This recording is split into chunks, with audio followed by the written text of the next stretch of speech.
الله تعالى وبركاته. مرحبا بكم في هذا الفيديو اللي غادي نهضروا فيها ان شاء الله على المنحه. الوغ المنحه هي واحد الاعانه ماليه كيستافدوا منها الطلبه اللي تقرر انهم يستافدوا منها. بطبيعه الحال ماشي جميع الطلبه.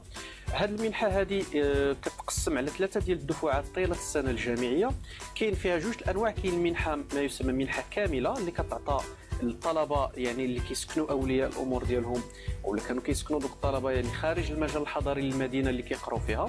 وكاين المنحه اللي كتسمى غير كامله او لا دومي بورس واللي كتعطى بالنسبه للطلبه اللي كيسكنوا في المجال الحضري يعني كيكونوا اون جينيرال قراب ليطابليسمون فين كيقراو. الوغ بالنسبه للمنحه الكامله كيف ما قلت كتعطى على 3 ديال الدفعات. الدفعه الاولى والثانيه كتكون القيمه ديالها 1900 درهم والدفعه الثالثه كتكون 2500 درهم. الوغ بالنسبه للمنحه الغير كامله يعني الدومي بوكس فالدفعتين الاولى والثانيه كتبلغ القيمه ديالهم 950 درهم. الوغ الدفعه الثالثه يعني الاخيره كتبلغ 1250 درهم. الوغ بعد ما تعرفنا على المنحه والقيمه ديالها ويعني التقسيم ديالها طيله السنه الجامعيه، نبغيو نعرفوا كيفاش طالب جديد غادي يعرف واش هو مقبول في المنحه او لا. الوغ بطبيعه الحال بعد ما كيتم الارسال ديال اللوائح للطلبه المسجلين من طرف المؤسسات اللي تسجلوا فيهم كيترسلوا هذه اللوائح لمصلحه المنح في الرباط. فملي كيختاروا يعني كيقرروا شكون اللي غادي يستافدوا منهم، فكاين الطريقه الكلاسيكيه باش تعرف راسك واش تستافد من المنحه ولا لا هي زياره العماله ديال الاقليم اللي انت كتنتمي ليه وكتشوف واش تافيشاو لي ليست اللي فيهم لي نون لي برينون ديال الطلبه اللي غيستافدوا من لابورس. بطبيعه الحال هذه الطريقه تقدر تكون شويه متعبه وشويه فيها ديال التكرفيس فيها ضياع الوقت والجهد خصوصا بالنسبه للطلبه اللي بعاد على العماله.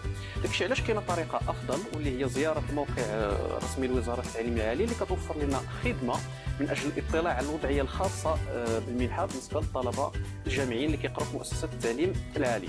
اذا اول حاجه كنقوموا بها من اجل ولوج موقع الاطلاع على المنحه هو اننا كنتوجهوا في بادئ الامر لمحرك البحث ديال جوجل.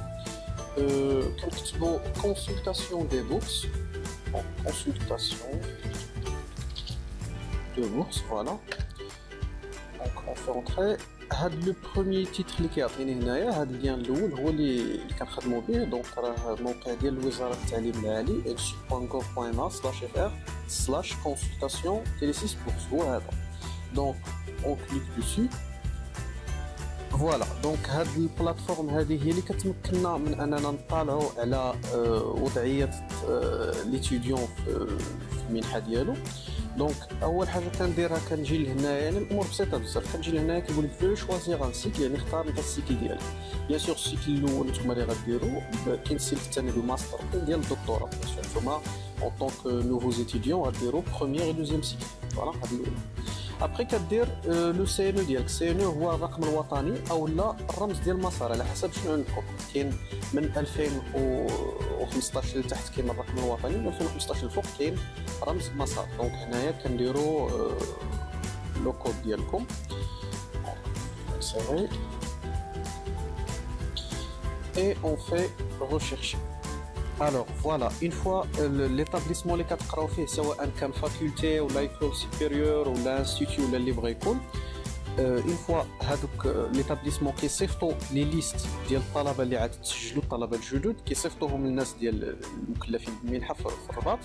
فراه كتقدروا انكم توجهوا لهذا الانترفاس هذا بحال هذا اللي قدامي هنايا اللي كيبين باللي فعلا راه لو نون ديالكم راه داز للناس ديال لابورس. ولكن هذا ما كيعنيش واش تقبلتي في لابورس ولا لا حتى كتشوفوها هنايا.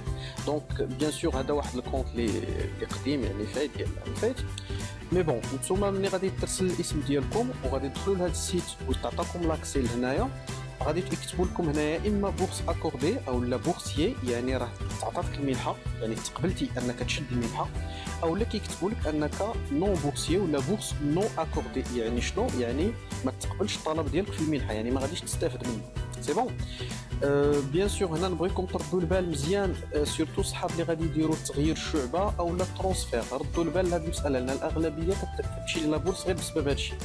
الا شفتوا مثلا باللي لا فيليير حيت كيوضحوا لك هنايا ليطابليسمون اللي كتقرا فيه المؤسسه يعني وكذلك الشعبه. الوغ هنايا راه نتايا مثلا تسجلتي في شعبه مثلا الاقتصاد في الكليه ديال ليكونومي ومن بعد درتي شونجمون فيليير، يعني في نفس السنه درتي شونجمون فيليير في الاول العام مثلا الفيزيك. الا انت دخلتي للسيت ولقيتي باللي راك مازال مسجل اون ايكونومي وانت راك درتي ترونسفير للفيزيك، دونك سير لمصلحه المنحه في الاداره ديال الكليه باش تقول لهم اودي يديروا لك ترونسفير لا بورس. على شنو هو المشكل اللي كيوقع؟ هو ان ليتيديون كيخلي هادشي كيهملو، والعام الاول فعلا كيشد لا بورس، ولكن المشكل كيطرى ليه العام الثاني ما غاديش تخرج ليه لا بورس مازال. علاش؟ حيت الناس ديال لا بورس عند بالهم بلي داك السيد باقي في الايكونومي وما بقاش كيقرا فيها مازال، يعني ما بدلش الشعبه ما فراسهمش واش بدلتي انت الشعبه. دونك ردوا البال ليطابليسمون اللي دايرين لكم ولا فيليير اللي دايرين لكم. بطبيعه الحال بعد ما كيتقبل مثلا تقبلتي انك تستافد من المنحه، مني كتشد الدفعه الاولى في لابورس راه كتطلع هنايا في هذا الطابلو هذا. دونك لي تريمستر اللي كاينين مثلا لو بروميير تريمستر اون فوا كتطلع لك هاد لابارتي هذه هنايا كتعرف باللي راه دازت الدفعه الاولى ديال المنحه. نفس الشيء بالنسبه للدفعه الثانيه والدفعه الثالثه. بطبيعه الحال هذا الطابلو التحتاني راه ما كيخرج حتى كتخرج الدفعه الاولى ديال لابورس. داكوغ، الوغ كو نتوما في بدايه السنه غادي يطلع لكم غير هذا الطابلو هذا ديال الفوق اللي كيبين لكم نتوما الوضعيه ديالكم، واش مسجلين في شي طابليسمون ولا لا، واش ممنوحين او لا. الوغ نتمنى لكم كاملين انكم تستافدوا من المنحه وتقبلوا فيها، يعني تقبل الطلب ديالكم، وكذلك نتمنى انكم تقراو مزيان وتفاليديو. علاش؟ باش ما يطيروش لكم ديك لابورس، لانه بمجرد انك ما تفاليديش قل من النصف ديال العدد المواد اللي كتقراهم راه المنحه كتمشي لك.